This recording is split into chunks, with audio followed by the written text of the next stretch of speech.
Welcome to Education Matters, presented by the Public School Forum of North Carolina. I'm your host, Mary Ann Wolf.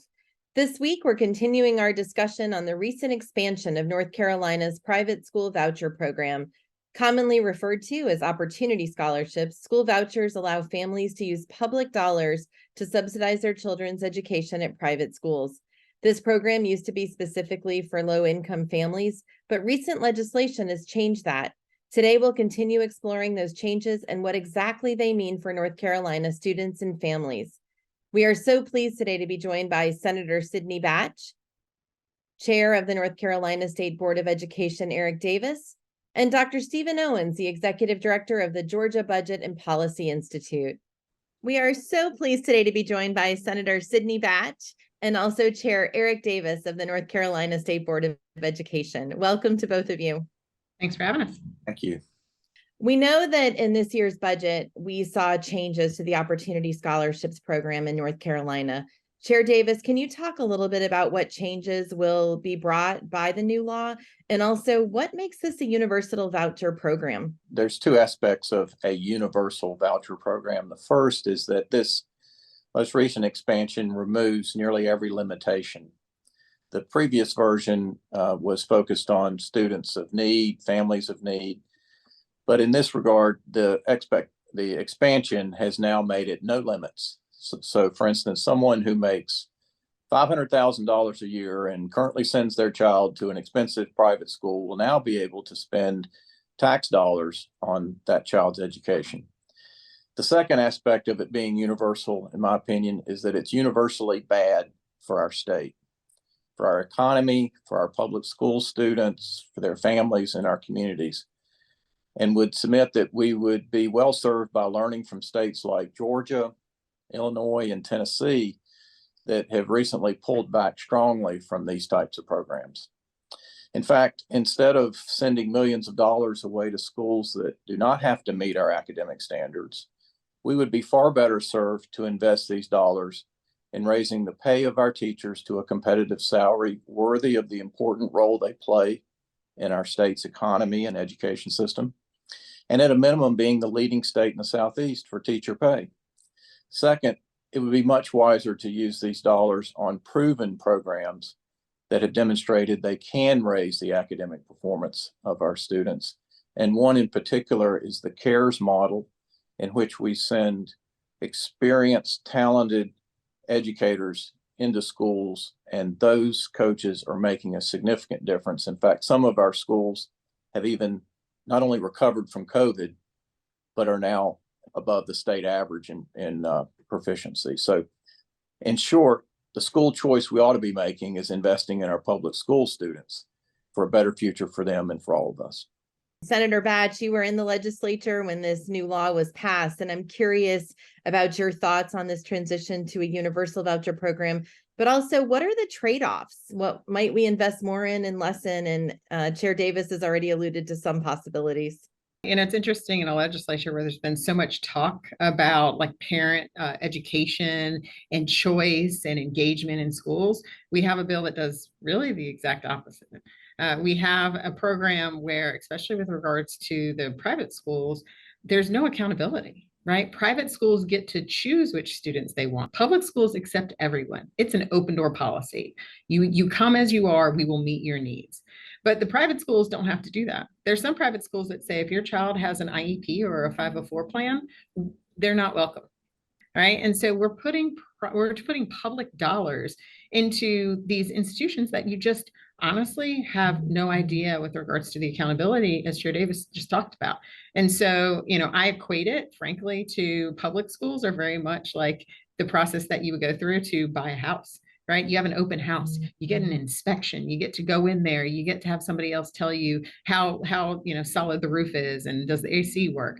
And then you basically get, for private schools, a picture on the wall. And it basically says, this is what the MLS says, this is the picture, but it's as is. You don't get to have the inspection. You don't get to figure out what's actually happening or whether or not there was a flood at some point, because there's no disclosures, right? So some parents are just making decisions based on private schools and hiring advertisers and marketing consultants that public schools certainly do not get, to go ahead and say, let's go ahead and have your children come here. And then once they're there, they realize, oh, right, we're not going to actually have accommodations for your child. Or, yeah, I know that there aren't certified teachers and we're not going to offer the AP programs. And really, a lot of our students aren't actually going to college because you didn't actually get to see any of that data, right? So I just think that it's an inequity and it's an unfairness with regards to the children that our state is supposed to serve, and how we've been a stalwart in public education, and it's in our Constitution, rare like many states. And yet we're actually turning back a lot of really strong protections for children and parents to actually know exactly what is happening in their children's schools. How do you think this will impact opportunities for students in public schools and in private schools? We've had this voucher program in our state for over 10 years, and there's little to no data that shows that it has improved the academic performance of the few students who get vouchers, much less the thousands of students who do not. And yet there is ample evidence that there are far too many schools who receive more vouchers than they have students enrolled. So I just think this is a very troubling policy. Honestly, I doubt that this expansion will have much impact on private school students, but it's certain to rob far too many of our public school students of the opportunities that they deserve and what we need for them to receive the education to become contributing members of our society and our state and to be part of our successful economic system. We need to continue to invest in our public school students, not throw money away. I think that honestly, rural North Carolina is going to hurt the most. There are already for-profit schools who are out there who will be able to, of course, attract children outside of the school system into private schools. You're going to have, you already have an attrition and growth, right? So there are a lot of the populations that are decreasing. Some school systems are having to actually combine elementary and middle school. And so then you're going to open it up to an entirely new group of individuals who otherwise wouldn't be able to, of course, access that. And, to be clear, the vouchers, the availability, like, Chair Davis said, there's a lot of availability, except for all of this unused money year after year and over the last decade has not been used because the demand is not actually there. The challenge that we have, especially in rural North Carolina, and fortunately I'm in Wake, we've got an amazing public school system. We can tax, the Wake County commissioners tax a lot in order for us to have a really strong public school system. In rural North Carolina, you can't tax your way out of this problem, right? I think it's a failure of the legislature for failing to actually educate and fund our public schools. And this is just yet another attack on so many other areas where we already have thousands of vacancies across the state with in our public schools. This cannot help with morale, and it certainly isn't going to help with the vacancies that we have. If I could just add to Senator Batch's comments, in over half of our counties, the public school system is the #1 employer. And in the other half of our counties, it's typically second or third highest employer. So essentially what this program does is sucks money out of one of our state's largest employers. And instead it will transfer to private institutions, many of which are concentrated in our large urban markets. So to support Senator Batch's comments, this will have a very detrimental impact on parts of our state that need the most investment, particularly in the education of our children. We know that in North Carolina, our Constitution says that we must provide a sound basic education to all students. How can policymakers ensure that we meet that obligation under this law, and what changes should be made? What it really takes is a rededication of our state to public education. That simple. And that's what we need our elected officials at the state level to lead. Yeah, we're really at a flashpoint in North Carolina politics and where we are with regards to education. For a state that has been so strong for so many decades, creating an environment which frankly has had us best in business, right, for 2 years straight. We're not going to have that if we don't have the pipeline for educated, bright, young, talented kids to come into the workforce. I'd also say that we say that it's a constitutional right, but it now Leandro is being brought back up at the Supreme Court, right? I mean, they're literally challenging whether or not we should invest. Their decision has been made by our appellate courts. And my colleagues, some of my colleagues are challenging those findings and asking for it to be redetermined. And so it's really disappointing in a time when we are doing, a lot of things right in North Carolina for us to turn a blind eye to the challenges that we have in our public schools and to take the one resource is by far the most valuable that we have in North Carolina, which is our children, and tell them that they just need to figure it out. And that's not fair to them. It's not for their parents. And I just think that we're moving in the wrong direction. And we certainly need to invest heavily into our children because we know that the dividends that pay out and the return on investment is overwhelmingly more than every single dollar that we put into public education.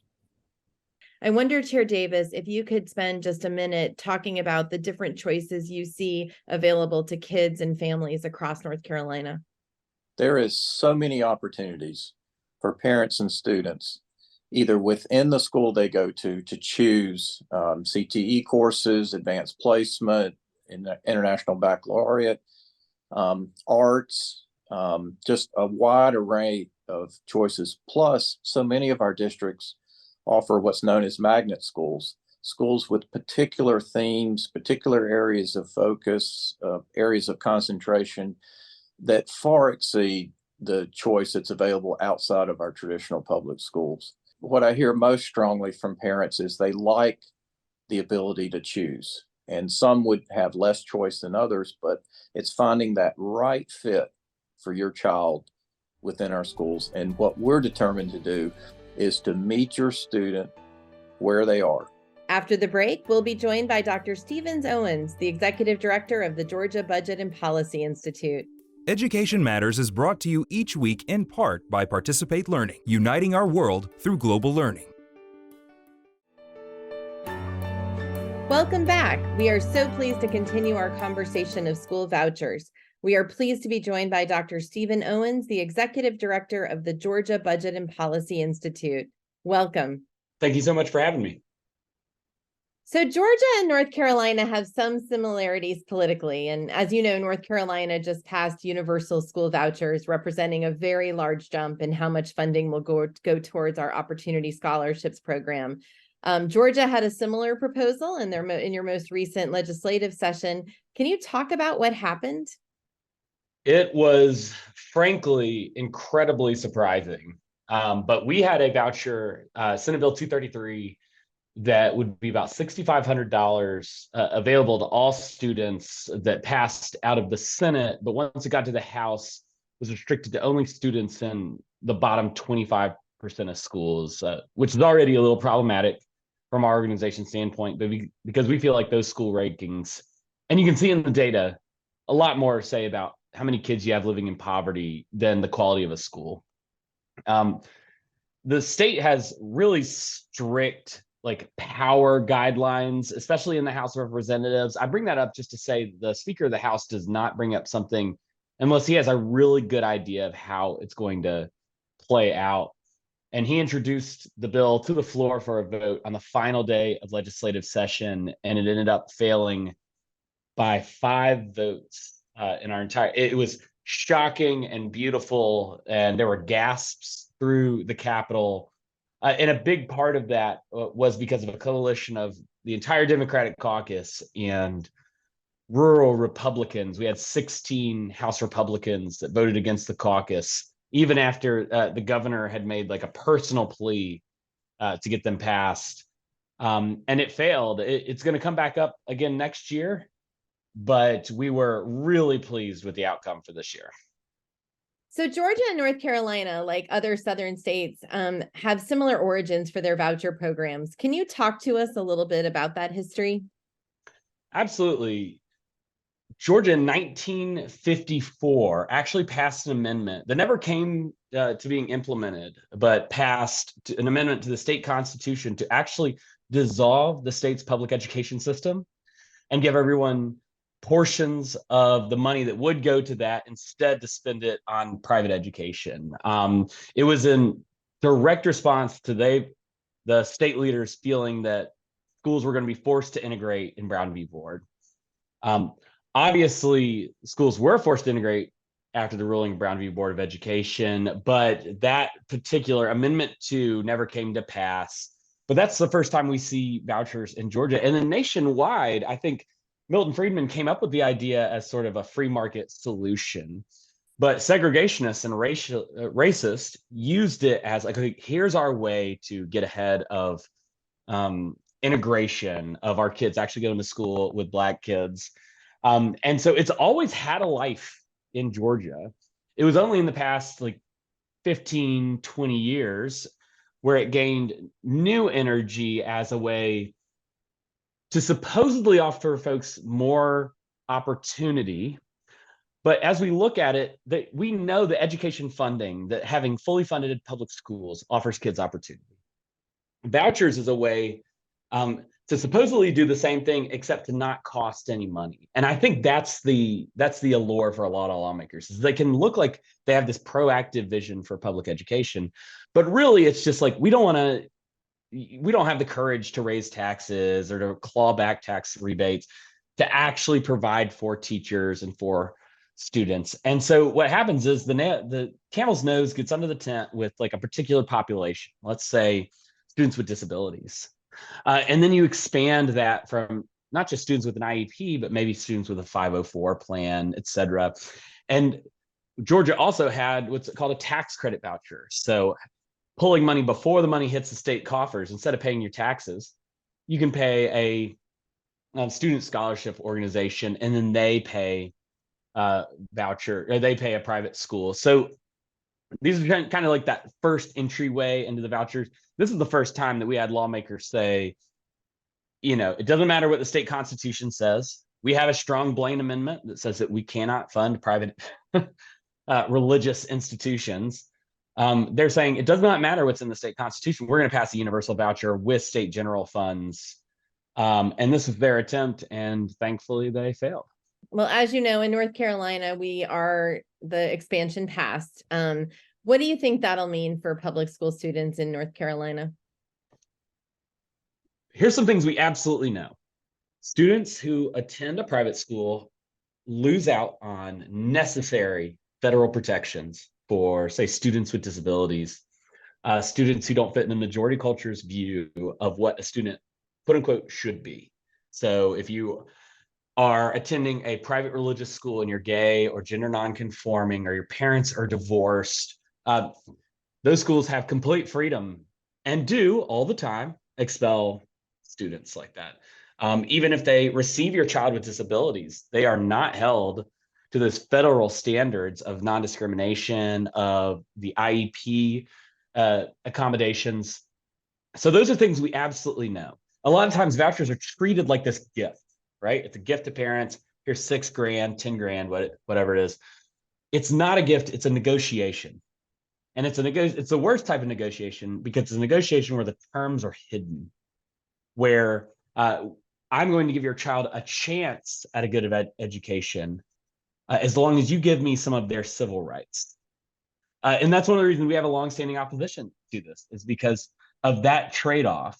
And here's what the research is kind of catching up to, is that when you pass these large expansions, they're primarily used by people who are already in private school. And the new schools that pop up are terrible. So when people say, like, what's going to happen in rural North Carolina, like what's going to happen in Eastern North Carolina, they're not going to have values. Yeah, they will. And it's going to be terrible. They're going to be very bad schools. And that's what we see in Indiana and Louisiana and Ohio. The effects on students' test scores in these voucher states are worse than the hit due to learning loss. Something that, as public school advocates, we've heard about every single day in legislative and general assembly. So those are the things we know will happen. It will have a negative effect on test scores. It will lead to kids being denied rights that are guaranteed inside the public school system. Well, thank you so much for your expertise, for sharing how this played out in Georgia. And we'll certainly continue to have conversations about that. Absolutely. Thank you so much for joining us. After the break, this week's final word.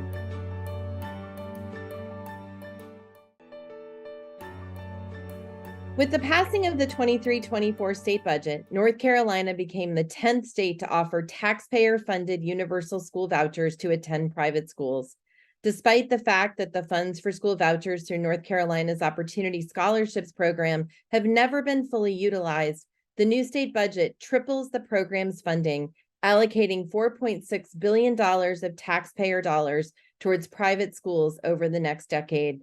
At the same time, traditional public schools that serve as the hubs of our communities are dealing with significant challenges, including teacher and bus driver shortages, large class sizes, and overcrowded buildings due to inadequate funding from the North Carolina General Assembly, which bears the responsibility to fund school operational expenses. A recent analysis by the North Carolina Office of State Budget Management predicts that public schools could lose more than $300 million per year as a direct result of this expansion, with rural and low-wealth counties seeing the largest declines in funding. Unlike public schools, private and parochial schools have the authority to deny access to students based on religion, identity, and academic achievement. The vast majority of schools currently receiving Opportunity Scholarships voucher dollars are religious, and those schools may take action that are in opposition to parents' views or deny admission based on a family's religious choices or sexual orientation. One private school in Fayetteville made the news in 2022 after 100 students were baptized without the consent of their parents. That school received nearly $1.2 million in public taxpayer money this year. Several of the schools receiving over $1 million in taxpayer-funded vouchers this year forbid students or educators who identify as LGBTQ to be affiliated with the school. Private schools receiving taxpayer dollars may also set their own tuition rates and are not required to provide transportation or free lunch, or to adhere to federal requirements for special education, which means they are not a viable choice for many families and children with the greatest needs. Private and parochial schools also lack accountability measures to guarantee that public funding they receive is being used to provide students with a quality education. Private schools receiving our tax dollars are not required to employ certified teachers and have no requirements for curriculum or academic standards. Our current voucher system has a very minimal transparency and accountability measures, and very few schools are required to publicly report their student outcome data, making it difficult for parents and taxpayers to evaluate them. Recent studies, including those in Indiana, Louisiana, Ohio, and DC, find little evidence that school vouchers improve test scores. In fact, they've sometimes led to score declines. Some students had test score declines when they moved from public schools to private schools that were comparable to declines that we saw as the result of the pandemic. The expansion of the Opportunity Scholarships program has been framed as a way to give families greater choice when it comes to education, but research shows local public schools are the choice for 85% of parents in North Carolina. And the truth is, this expansion mainly offers choices to private schools, the choice of who gets educated, the choice of what qualifies as an adequate education, and the choice of how to report the outcomes of public investment. In states that have already transitioned to universal school vouchers, we know that the majority of new enrollees have never attended a public school, and it's likely the majority of those who will benefit from North Carolina's expansion will likely be families who already can afford and are sending their children to private schools. North Carolina has over 1.4 million students in our traditional and charter public schools that serve every child and provide vast choices and services. North Carolina public schools provide support for students with specific needs, magnet programs, dual language immersion schools, career pathway academies, early college high schools, dual enrollment options for those wishing to get college credit while in high school, and more. Shifting state funding away from our community schools that are the choice of the vast majority of North Carolina families will harm our children and our state's future. Thank you for taking time with us to learn and think about education. That's all for today, and we'll see you next week.